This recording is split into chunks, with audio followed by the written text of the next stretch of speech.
दोस्तों, आज हम बागेश्वर धाम के प्रमुख महाराज श्री धीरेन्द्र कृष्ण शास्त्री के जीवन के बारे में जानेंगे। बागेश्वर धाम छतरपुर का बहुत ही कम समय में अपनी ख्याति दूर दूर तक फैलाने वाला धाम है। बागेश्वर धाम धीरेन्द्र कृष्ण शास्त्री के पूर्वजों की देन है।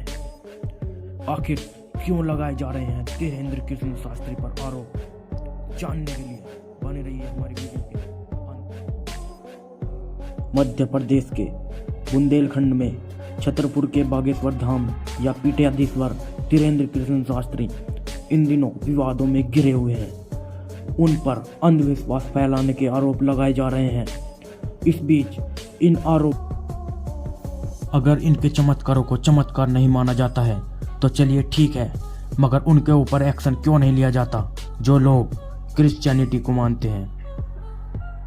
कई सारे पादरी के ऊपर भी वीडियो अवेलेबल हैं इंटरनेट पर, जिनको लोगों को झूमते, उछलते, कूदते, बेहोश होकर जागते हुए दिखाया जाता है।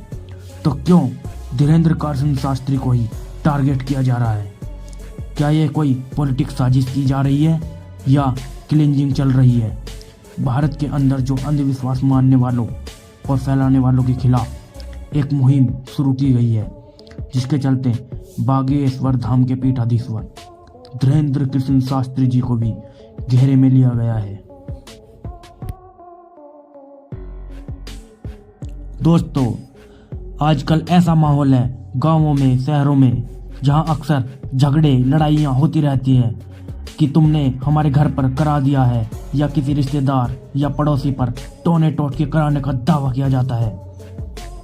अगर गांवों में ऐसी लड़ाइयां होती रहती हैं, बहुत से लोग हजारों रुपए पूजा पाठ में लगा देते हैं और अपने धर्मों के अनुसार खर्च करते हैं दोस्तों, लेकिन सनातन धर्म के मुख्य प्रचारक श्री धीरेन्द्र कृष्ण शास्त्री को टारगेट करना आपको कुछ अजीब सा नहीं लग रहा है?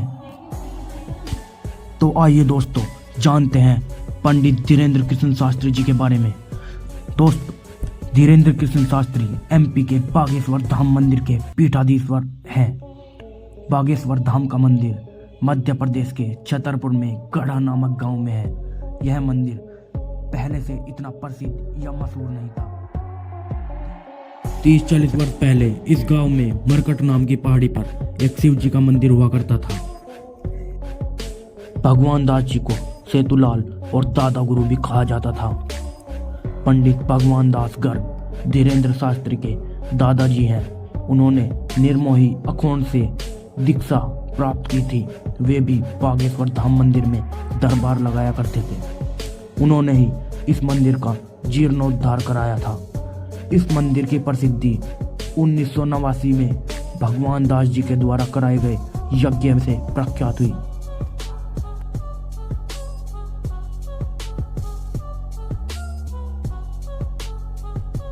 सन 2012 से बागेश्वर धाम के सिद्ध पीठ पर धीरेन्द्र कृष्ण शास्त्री जी दरबार लगाने लगे। पंडित जी का जन्म 4 जुलाई 1996 को हुआ था। ये रामायण की कथा करते थे। इन्होंने धीरे धीरे कथा वाचना प्रारंभ कर दी थी। एक प्रेस कॉन्फ्रेंस में इन्होंने बताया कि गढ़ा इनका सिद्ध स्थान है और कहा, यहाँ आइए और चमत्कार देखिए।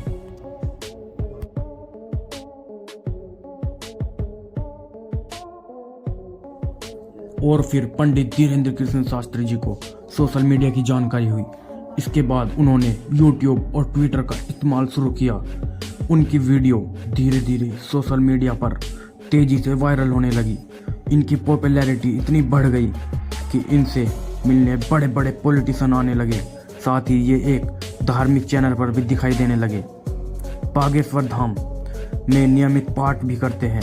अब अगर आपको इनसे मिलना हो तो बागेश्वर धाम में नारियल बांधकर अर्जी लगाई जाती है। मध्य प्रदेश के लोगों में इनका खास प्रभाव देखा गया है। मीडिया वालों ने इनसे पूछा कि अगर कोई मुस्लिम आपके यहाँ आता है, क्या आप उसकी मदद करेंगे? उन्होंने कहा, हम उन लोगों के खिलाफ हैं जो धर्म बदलवाते हैं या करते हैं और जो सनातन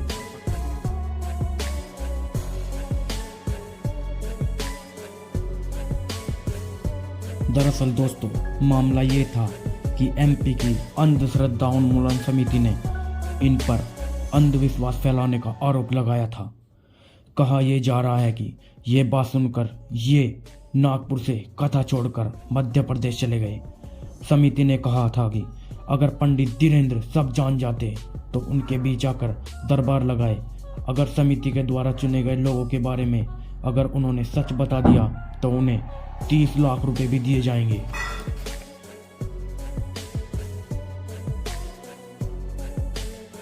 लेकिन पंडित जी ने कहा उन्हें कोई चुनौती नहीं मिली है और वो कथा पूरी करके वहां से लौटे थे। रायपुर के दरबार में उन्होंने कहा कि हमें चुनौती मंजूर है, लेकिन ये आयोजन बड़े दरबार में होगा। इन्होंने कहा अगर हमने सब सच बता दिया तो जीवन भर हमारा गुलाम बनकर रहना होगा। उन्होंने कहा हमारे धाम में हमारे भक्तों की सेवा करनी होगी।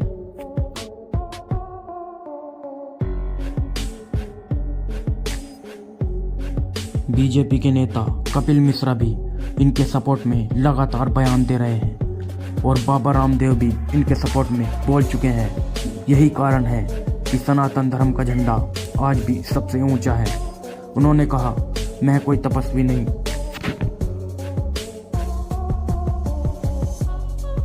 धीरेन्द्र कृष्ण शास्त्री ने कहा मैं कोई तपस्वी नहीं, पर दिन रात तपस्या में बीतता है। हनुमान जी के ध्यान में सारा दिन सारी रात पता नहीं कब और कैसे कट जाती है, ये पता नहीं चलता। दोस्तों यही कारण है कि सनातन का झंडा आज भी सबसे ऊंचा है। दोस्तों अगर